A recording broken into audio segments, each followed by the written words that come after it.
Selamat datang di channel Pemuja Malam. Jangan lupa like, share, and subscribe ya. Terima kasih. Episode 23. Suaminya udah dimakan menantunya sendiri. Marisa menolak. Ia bahkan memberontak. Semua ini gara-gara kau. Dasar perempuan sialan, sini kau. Marisa merangsek maju, hendak memukul Yaya, namun Yaya segera menghindar. Tapi Marisa berhasil meraih ujung hijab bagian belakang Yaya. Yaya menjerit karena hijabnya yang tertarik hingga lehernya rasa tercekik. Alma yang melihat itu pun segera menyentak tangan Marisa hingga terlepas. Yaya pun segera membalikkan badannya, kemudian menamparkan pipi kiri dan kanan Marisa. Marisa terbelalak, pun Nurlela dan Elena. Sudah cukup kalian berlaku semena-mena selama ini. Sekarang segera pergi dari sini atau aku akan memanggil keamanan untuk menyeret kalian keluar. Sentak Yaya seraya menunjuk ke arah pintu. Dengan wajah merah padam, Marisa pun keluar diikuti Nurlela dan Elena yang menundukkan kepalanya. Karena menahan rasa malu hingga ke ubun-ubun. Apalagi para karyawan menyoraki mereka. Terlebih hampir semua karyawan butik memang tidak menyukai sosok Marisa yang bosi dan sering bersikap semaunya sendiri. Sepanjang perjalanan pulang Nurlela, Elena, dan Marisa hanya diam membisu. Nurlela dan Elena memang menumpang mobil milik Marisa. Alhasil, meskipun amarah di dada hendak meletup, sebisa mungkin mereka menahannya. Tentu saja mereka melakukan itu karena khawatir Marisa menurunkan mereka tiba-tiba di tengah jalan. Setelah hampir 1 jam menempuh perjalanan pulang, akhirnya mereka pun tiba di rumah. Mengingat pemecatan secara tak hormat yang Alma lakukan di depan Yaya, membuat dadanya bergemuruh. Apalagi saat ia mengingat senyum mengejek yang Yaya berikan sekaligus tamparan di pipi kiri dan kanannya. Rasa perih bahkan masih terasa jelas. Bukan hanya di pipi, tapi di hatinya. Marisa menutup pintu mobilnya kasar sehingga menimbulkan dentuman yang keras. Sontak saja Nurlela dan Elena terkejut bukan main.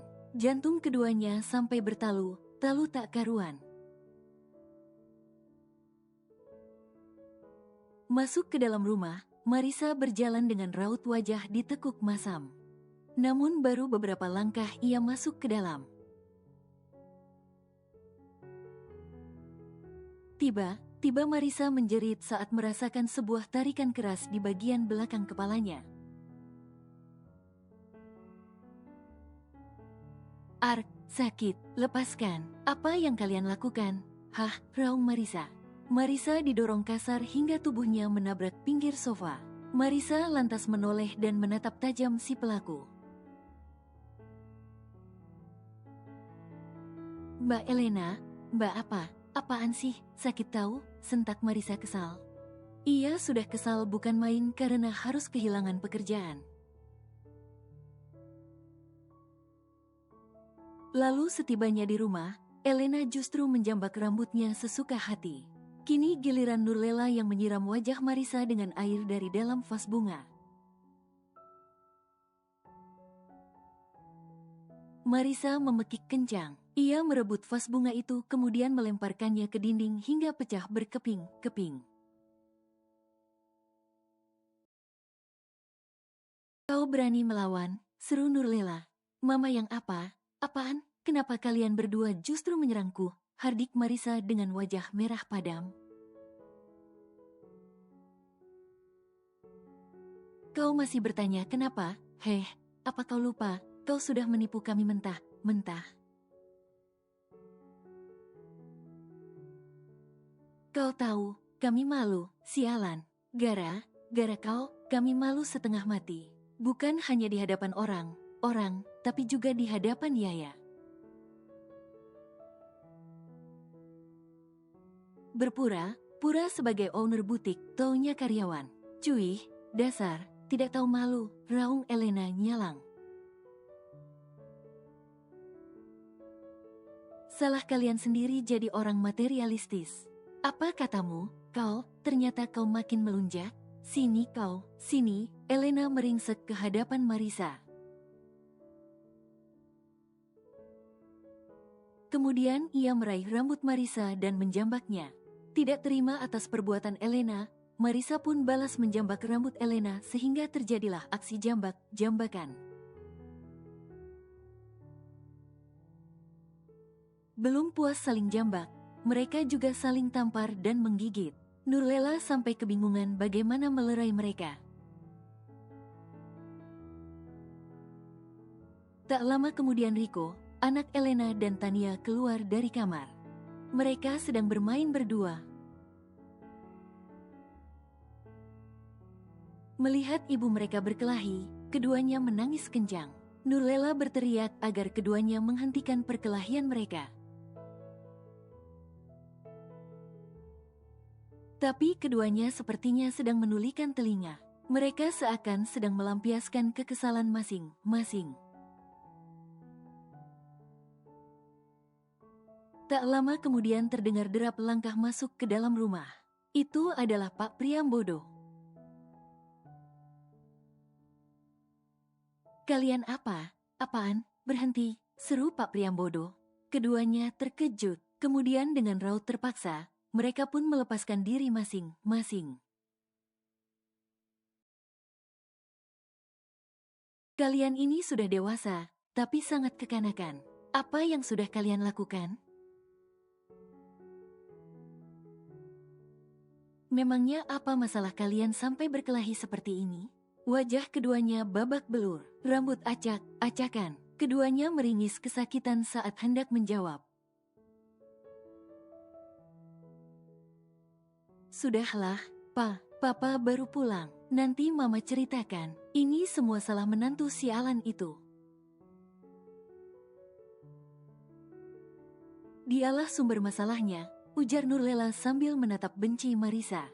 Mama jangan sembarangan bicara. Kalianlah yang memulai semua ini, bukan aku. Marisa tidak terima disalahkan. Sudah, Ma. Ajak Elena ke kamarnya dan obati dia, titah Pak Priambodo. Nurlela mengangguk dan memapah Elena sambil melirik tajam Marisa. Bawa anak ke kamar dulu ya. Baik, Pak. Bibi pekerja di rumah itu pun segera membawa anak ke kamar sambil curi pandang ke Pak Priambodo dan Marisa. Ia bergidik sendiri melihat keduanya. Si Nyonya malah biarin suaminya sama menantunya. Nggak tahu aja, suaminya udah dimakan menantunya sendiri. Sementara itu, Pak Priambodo memapah Marisan kamarnya. Sebelum menutup pintu, ia celinguk ke kanan dan ke kiri. Merasa aman, ia menutup rapat pintu dan menguncinya. Sayang, sebenarnya apa yang terjadi? Tanya Pak Priambodo lembut sambil mengusap pipi Marisa.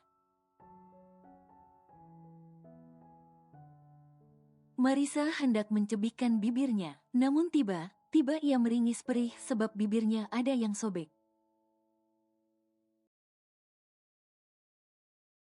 Aku dipecat. Hah, bagaimana bisa? Dengan hati Marisa pun menceritakan secara singkat kronologis kejadian yang ia alami di butik. Pak Priambodo menghembuskan nafas kasar. "Papa mau kemana?" tanya Marisa saat melihat Pak Priambodo tiba-tiba beranjak ke kamar. "Nanti mamamu curiga. Terus lukaku, belum juga hilang sakit di pipi akibat tamparan Yaya." Kini pipinya semakin sakit, bahkan sepertinya sudah akan membengkak karena tamparan dan cakaran Elena. "Kamu obati sendiri dulu, ya. Bisa kacau kalau mama lihat papa masuk ke kamarmu." Marisa mencebikkan bibirnya membuatnya meringis sendiri. Ia berdecak kesal saat Pak Priambodo benar-benar keluar. Permasalahan belum selesai di situ saja. Saat Andrian tahu kalau Marisa selama ini sudah menipu mereka, jelas saja ia marah besar. Andrian bahkan memilih pergi entah kemana dan tak kembali hingga berhari-hari. Sial, ini semua gara Asteris sialan itu. Awas aja dia, tunggu pembalasanku. Marisa menggeram dengan bara kebencian yang tak jelas. Sesuai perkataannya tempo hari, akhirnya Raffi pun benar tinggal di apartemen. Meskipun tak rela, Ayu pun hanya bisa pasrah. Suatu sore, Arta baru saja pulang dari luar. "Mama ngelamunin apa sih sampai nggak nyadar aku pulang?" Arta manyun membuat Ayu tersenyum geli. "Mama nggak ngangka, anak mama udah segede ini. Sebentar lagi mau kuliah pula. Makin sibuk deh. Mama jadi makin kesepian." "Mama kenapa sih? Kayaknya sedang galau gitu." Arta mencoba menelisik. Ayu tersenyum tipis. "Nggak apa-apa, Mama nggak apa-apa. Nggak apa-apa apanya? Apa Arta ada buat salah?" "Nggak kok. Terus, Mama jujur deh. Jangan buat Arta penasaran gitu." Ayu mengacak rambut Arta yang memang sedikit berantakan. "Mama hanya kangen kebersamaan kita dulu. Rame, berkumpul bersama, bercanda tawa bersama. Tapi rasanya, sudah lama sekali Mama nggak merasakannya. Masak bareng, nyate bareng, bakar singkong bareng, kemah dan buat api unggun bareng. Mama kangen." Mama kangen masa itu, mata Ayu tampak berkaca-kaca. Arta jadi merasa bersalah. Sebab semua berawal dari dirinya. Merasa marah karena perempuan yang ia sukai terlihat lebih menyukai sang kakak membuatnya kesal. Apalagi keduanya sangat dekat sekali membuat Arta semakin marah pada sang kakak. Alhasil, ia pun mulai menjaga jarak. Tak ada lagi senyum, sapa, tawa, dan canda. Hubungan mereka menjadi dingin. Hingga akhirnya Raffi memilih menghindar berharap sang adik merindukan dirinya lalu kembali bersikap seperti semula. Biasanya saat Mama kesepian, Ayah suka datang kemari temenin Mama. Tapi sayang, Ayah pun sudah pergi. Nggak tahu kapan akan kembali. Bahkan ada kemungkinan akan menetap. Mama jadi semakin kesepian. Raffi lebih memilih tinggal di apartemen. "Kamu selalu sibuk dengan urusanmu sendiri." Lalu Ayah juga pergi. "Kapan ya kita bisa seperti dulu lagi?" imbuh Ayu dengan senyum pilu. Arta yang mendengar perkataan ibunya kalau Ayah sudah pergi membuat Arta tersentak. Ayah pergi, jadi dia serius ingin pergi. bukan sekedar bercanda apalagi membual. Tiba Arta teringat akan ucapan sang kakak. Kamu menyukai ayah? Kalau iya, nyatakan sebelum benar terlambat seperti yang kakak alami.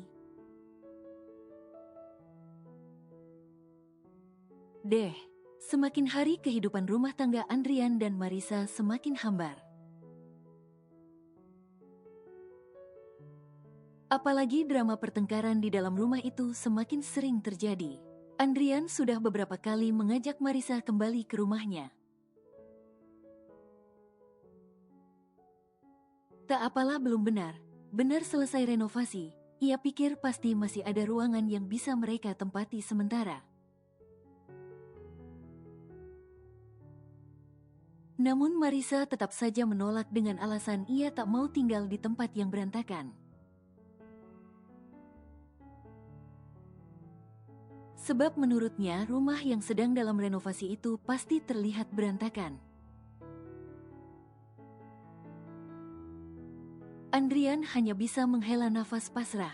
Andrian yang hendak pergi bekerja, mengalihkan perhatiannya pada Tania yang tampak sedang bermain dengan Riko. Ini punya aku, ini punya aku. Ini punyaku, Liko. Ini punyaku, papa yang beliin tahu. Tampak kedua bocah itu sedang berebut mainan. Andrian masih diam memperhatikan.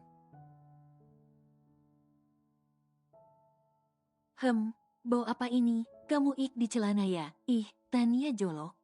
Tania jolok, Tania jolok. Bau, Weber. Riko joget sambil menunjukkan bokongnya membuat Tania marah. Kemudian menghancurkan mobil eskavator ke tubuh Riko. Riko menjerit membuat Elena keluar. Riko, ada apa? Mama, Tania nakal pukul aku. Hua, mobil eskavator ku lusak. Hua, Tania nakal, Mama. Tania nakal. Riko menangis kencang. Elena yang melihat itu sontak marah dan menjewer Tania. Kini giliran Tania yang menangis. Melihat Andrian, ia mendekatinya. Andrian yang tahu kalau Tania buang air di celana segera menghindar. Entah kenapa, makin hari ia justru makin kehilangan rasa pedulinya terhadap Tania.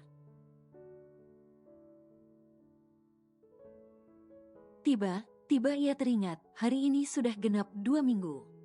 Semenjak ia menyerahkan sampel rambut dan sikat gigi Tania untuk dilakukan tes DNA terhadap dirinya sebagai ayah. Andrian berharap Marisa tidak membohonginya seperti ia membohongi Jamie. Tania, apa yang kau lakukan? Sentak Adrian. Saat tersadar Tania memeluk erat kakinya hingga celananya yang basah karena kotoran mengenai celananya. Ian, kau apa? Apaan? Kenapa kau membentak Tania? Hah, kau pun ingin berpihak dengan kakak sialanmu itu? Hah? Raung Marisa yang keluar dari dalam kamar dengan rambut acak-acakan. Semenjak tidak bekerja lagi, kerjaan Marisa hanya mengurung diri di kamar. Mandi pun siang. Kau itu seharusnya urus Tania, bukannya asik bermain ponsel saja. Sudah tidak bekerja, urus anak pun malas. Lihat, gara dia celanaku jadi kotor lagi. Padahal aku sudah mau berangkat bekerja. Babysitter yang biasa mengasuh Tania sudah tidak bekerja lagi. Andrian memberhentikannya karena khawatir tidak mampu membayar gajinya.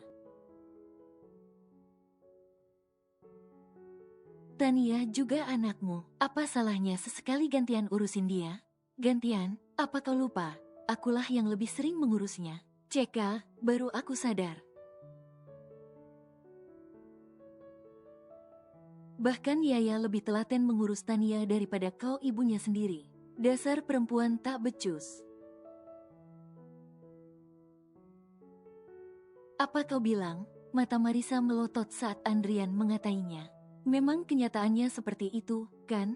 Andrian tersenyum mengejek ke arah Marisa membuat Marisa menjak.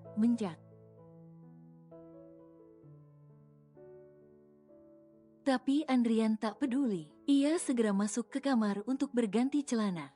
Jam makan siang, tiba Andrian merindukan masakan Yaya. Ia pun berinisiatif makan di kampung kita resto dengan harapan bisa sekalian bertemu Yaya. Pucuk dicinta ulam pun tiba. Andrian melihat Yaya yang sepertinya hendak keluar.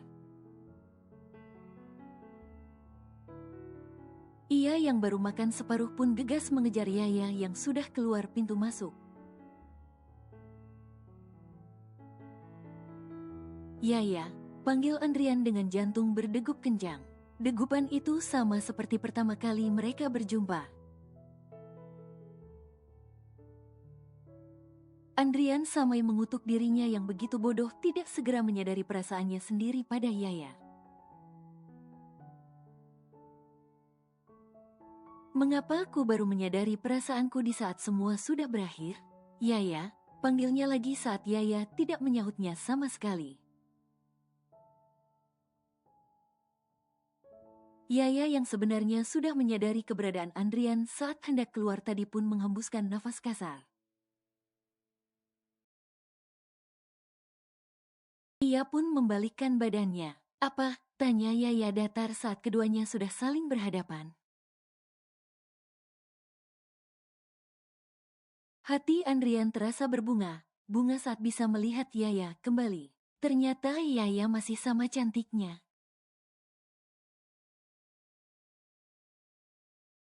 Bahkan kini terlihat lebih cantik karena tubuhnya yang sepertinya lebih padat berisi. Sebelumnya Yaya terlihat kurus. Namun akhir ini ia lebih banyak makan dan melakukan fitness bersama Alma sebagai personal trainernya. Tujuannya jelas agar tubuhnya lebih berisi, tapi tetap kencang dan padat berbentuk. Mas, mau bicara atau senyum? Senyum terus sendiri seperti orang bodoh. Buruan, aku sibuk. Ucap Yaya datar membuat hati Andrian mencelos. Tak ada lagi Yaya yang ramah dan lemah lembut. Kini Yaya bersikap dingin padanya. Andrian seketika merindukan Yaya yang dulu. Kamu apa kabarnya? Kini keduanya duduk di salah satu meja yang ada di dalam restoran. Seperti yang Mas lihat, sangat baik, jawab Yaya tanpa ekspresi. Andrian tersenyum getir saat mendengar jawaban itu. Kalau Mas, jujur, Mas tidak baik saja.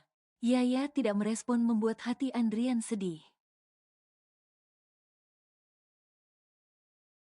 Oh ya, katanya tempo hari kamu bertemu dengan Marisa, Mama, dan Mbak Elena ya? Maafkan kalau ada kata mereka yang menyinggung perasaanmu ya. Yaya mengangguk singkat tanpa menjawab. Andrian bingung, padahal ia sudah sangat mengharapkan pertemuan ini. Tapi saat mereka bertemu, kenapa ia seakan kehilangan kata-kata? Kalau tidak ada yang mau Mas bicarakan lagi, saya permisi. Saya masih ada pekerjaan lain. Mendengar itu, Andrian sontak berdiri. Tunggu, sergah Andrian membuat Yaya yang baru saja berdiri menatapnya. Mas masih ingin bicara? Bicara apa lagi? Aku sudah memberikan Mas kesempatan bicara selama 20 menit. Dada Andrian bergemuruh, bahkan waktu berbicara pun dibatasi. Aku merindukanmu, ucapnya cepat membuat mata Yaya membulat. Namun sedetik kemudian, ia terkekeh. Andrian terkesima. Ia sudah sangat merindukan tawa itu. Ya, tolong beri aku kesempatan untuk memperbaiki semaunya. Kesempatan? Ya, Andrian mengangguk cepat. Yaya tersenyum tipis. Maaf, Mas, apa yang sudah aku buang, tidak akan aku pungut lagi. Permisi. Yaya pun segera berlalu. Ia tak mau terlalu banyak berinteraksi dengan Andrian. Sakit itu masih ada. Apalagi saat melihatnya di depan mata. Susah payah ia membangun hatinya lagi yang sempat porak-poranda. Ia tak mau luka itu kembali menganga karena pertemuannya dengan si pembuat luka. Andrian menatap Nana Riaya yang pergi meninggalkannya. Selera makannya tiba sirna. Padahal tadi ia begitu ingin makan di sana. Alhasil, Andrian pergi tanpa menghabiskan makanannya.